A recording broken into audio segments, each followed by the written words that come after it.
बिस्मिल्लाहिर्रहमानिर्रहीम। अस्सलाम वालेकुम वरहमतुल्लाहि वबरकातुहू। मेरे नबी पाक सल्लल्लाहु अलैहि वसल्लम और उनकी आले पाक, जिन पर अल्लाह और उसके मलाइका वो भी दुरूद व सलाम पढ़ रहे हैं, और हम मोमिनीन भी, अल्लाह ने जिन्हें हुक्म दिया है कि मोमिनो तुम भी आका दो जहां सल्लल्लाहु अलैहि वसल्लम पर दुरूद व सलाम पढ़ो। तो नबी की आल की तरफ से एक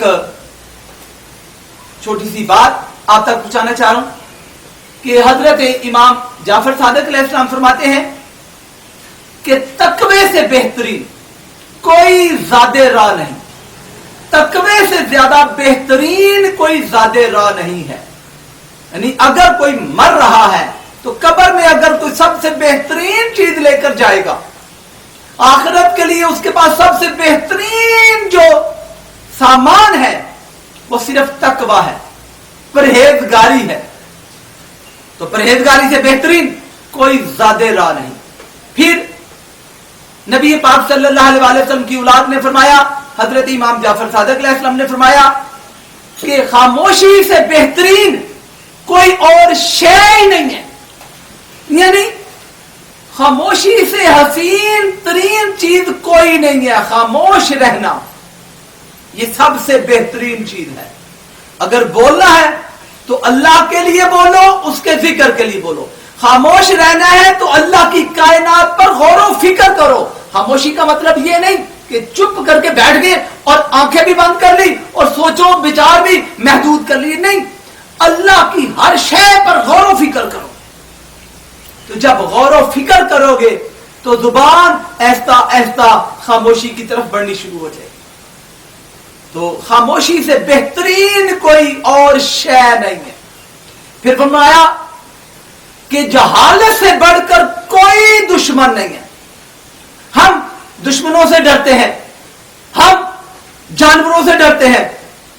अमेरिका से डर रहा है, कोई इसराइल से डर रहा है, कोई कुफर से, कोई शिरक से डर रहा है, बल्कि कोई जानवरों से डर रहा है। नहीं नहीं, जहालत यानी आपके पास इल्म है ना, ये सबसे बड़ा दोस्त है। तो जहालत से बढ़कर कोई दुश्मन ही नहीं है। इसलिए हमें चाहिए कि हम इल्म की तरफ बढ़े, अमल की तरफ बढ़े, ताकि दुश्मनों को ज़ेर करते चले जाएं। और आखिर में फरमाया कि याद रख, झूठ से बढ़कर कोई और बीमारी नहीं है। जो बंदा झूठा है समझ लो वो बीमार है। और हकायक एज ए डॉक्टर बता रहा हूं, हकायक कि इंसान की जुबान से जिस कदर झूठ बोलता चला जाता है उसके बदन में अमराज का अंबार लगना शुरू हो जाता है। कुछ बीमारियां ऐसी हैं कि जो अल्लाह की तरफ से इम्तिहानात कहा जाता है, लेकिन हकायक यह है कि झूठा आदमी वही बीमार है, और जो हर बात पर झूठ बोलता है वो उतना बड़ा बीमार है। मुझे साहिवाल के एक डॉक्टर हैं, साहिवाल के जफर, उनका एक शेर याद आता है। उन्होंने कहा, झूठ बोला है जफर तो इस पे कायम भी रहो। झूठ बोला है जफर तो इस पे कायम भी रहो। आदमी को साहिबे किरदार होना चाहिए। ये शेर तो बोल दिया, लेकिन हकीकत में उसने कहा झूठ बोला तो उस पे कायम हो जाओ।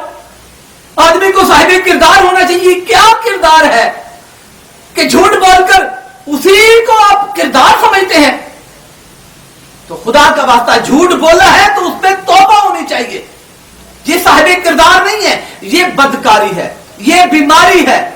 तो अल्लाह आपको, अल्लाह मुझे, हमें सबको अपनी अमा में रखे, हमें तकवे वाला बनाए, खामोश रहने वाला और अल्लाह की कायनात पर गौर फिक्र करने वाला बनाए। अल्लाह जहालत से दूर करे और हमें इल्म और शऊर वाला बनाए। और अल्लाह हमें सच बोलने की, सच सुनने की और सच समझने की तौफीक अता फरमाए। आमीन सुम्मा आमीन। अल्लाहुम्मा सल्ली अला मुहम्मद व आले मुहम्मद वअज्जल फरजहुम। अस्सलामु अलैकुम व रहमतुल्लाहि।